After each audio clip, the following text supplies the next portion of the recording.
Assalamualaikum dan selamat sejahtera murid-murid. Kita bertemu kembali di dalam PDPR Bahasa Melayu tahun 1. Kita masih lagi di dalam unit 13 dan tajuk kita pada hari ini ialah Pesta Tamu Besar. Seperti biasa, mari kita lihat objektif pembelajaran. Di akhir pembelajaran, murid dapat menggunakan kata berimbuhan akhiran dengan betulnya. Sebelum kita buka buku teks, mari kita kenali dahulu apakah itu kata berimbuhan akhiran. Kata berimbuhan akhiran adalah kata yang menerima atau bergabung dengan imbuhan pada akhir kata dasar. Contohnya, perkataan lautan. Laut adalah merupakan kata dasar, tetapi apabila ianya dicantumkan ataupun digabungkan dengan imbuhan an pada akhir perkataan laut, maka perkataan ini akan berubah menjadi lautan. Di dalam kelas kita pada hari ini, kita akan pelajari dua jenis imbuhan akhiran. Yang pertama, imbuhan an dan yang kedua, imbuhan kan. Baiklah murid-murid, mari kita lihat imbuhan yang pertama iaitu imbuhan an. Apabila digabungkan dengan kata dasar, ia akan membentuk kata nama. Sebagai contoh, mari kita lihat paparan yang berikutnya. Baiklah murid-murid, jika murid-murid dapat lihat di sini, ini adalah beberapa contoh kata dasar yang telah pun digabungkan dengan imbuhan an. Contoh yang pertama, bekal digabungkan dengan imbuhan an menjadi perkataan bekalan. Yang kedua, makan. Makan digabungkan dengan imbuhan an akan menjadi perkataan makanan. Yang ketiga, cair. Cair digabungkan dengan imbuhan an akan membentuk perkataan cairan. Yang keempat, pakai. Pakai digabungkan dengan imbuhan an akan menjadi perkataan pakaian. Dan yang terakhir, laut. Laut digabungkan dengan imbuhan an akan menjadi perkataan lautan. Perkataan bekalan, makanan, cairan, pakaian dan lautan adalah merupakan kata nama. Perkataan-perkataan ini terhasil apabila kata dasar digabungkan dengan imbuhan an. Sekarang mari kita lihat pula contoh di dalam ayat. Contoh yang pertama, tulisan adik semakin kemas. Contoh yang kedua, emak membuat bayaran di kaunter.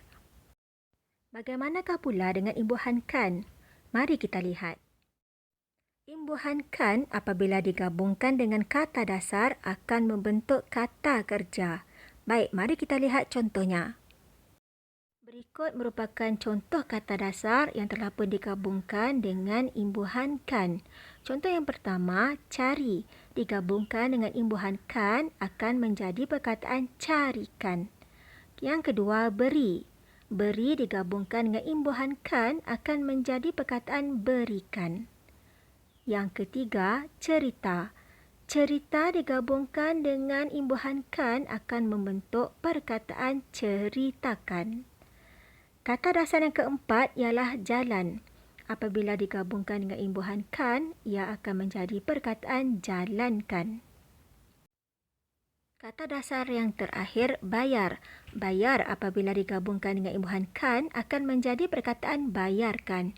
Baiklah murid-murid, perkataan carikan, berikan, ceritakan, jalankan dan bayarkan ini adalah merupakan kata kerja. Ianya terhasil apabila kata dasarnya digabungkan dengan imbuhan kan. Mari kita lihat contoh di dalam ayat. Contoh yang pertama, ayah belikan adik sepasang kasut. Contoh yang kedua, kakak menghidangkan nasi bersama lauk. Demikianlah murid-murid penerangan mengenai kata berimbuhan akhiran. Cikgu berharap murid-murid dapat memahaminya dengan baik. Sekarang mari kita buka buku teks halaman 82. Kita akan melihat beberapa lagi contoh kata berimbuhan akhiran di dalam teks yang akan kita baca sebentar lagi. Nampaknya semua murid-murid pun telah bersedia. Jadi, mari kita mulakan. Pesta tamu besar. Keluarga Jagu pergi ke pesta tamu besar. Ada banyak acara di pesta tersebut. Antaranya ialah jualan, pertunjukan pentas dan acara berkuda. Baiklah murid-murid, dalam ini terdapat 4 keping gambar yang menceritakan tentang suasana di pesta tamu besar. Baiklah, kita akan bacakan gambar satu persatu. Gambar pertama, ayah benarkan saya menaiki kuda. Baiklah jagu, ayah izinkan. Gambar yang kedua, ibu belikan saya rantai kunci ini. Gambar yang ketiga, banyak hasil tanaman dijual di sini. Dan gambar yang terakhir ialah jagu, di sana ada persembahan tarian. Demikianlah tadi kisah jagu bersama keluarganya di pesta tamu besar.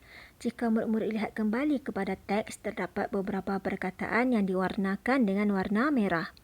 Baiklah, perkataan tersebut ialah jualan, benarkan, belikan, tanaman dan juga tarian. Seperti mana telah kita pelajari di awal tadi, perkataan benarkan dan belikan adalah merupakan kata berimbuhan akhiran yang mengandungi imbuhan kan. Manakala jualan, tanaman dan juga tarian adalah merupakan kata berimbuhan akhiran yang mempunyai imbuhan an. Sebagai kesimpulan, kita telah pun pelajari mengenai kata berimbuhan akhiran. Kata berimbuhan akhiran adalah kata yang telah pun digabungkan dengan imbuhan kan ataupun an di akhir kata dasar. Contohnya ikatkan dan dataran. Ikat adalah kata dasar dan kan adalah imbuhan. Begitu juga dengan dataran, datar adalah kata dasar dan an merupakan imbuhan. Sebelum kita akhiri kelas kita, ingat murid-murid, masa adalah emas. Jadi gunakanlah ia sebaiknya dan isikanlah dengan perkara-perkara yang berfaedah dan memberi manfaat. Sehingga kita bertemu di kelas yang berikutnya, terima kasih dari cikgu dan jangan lupa awasi diri selalu.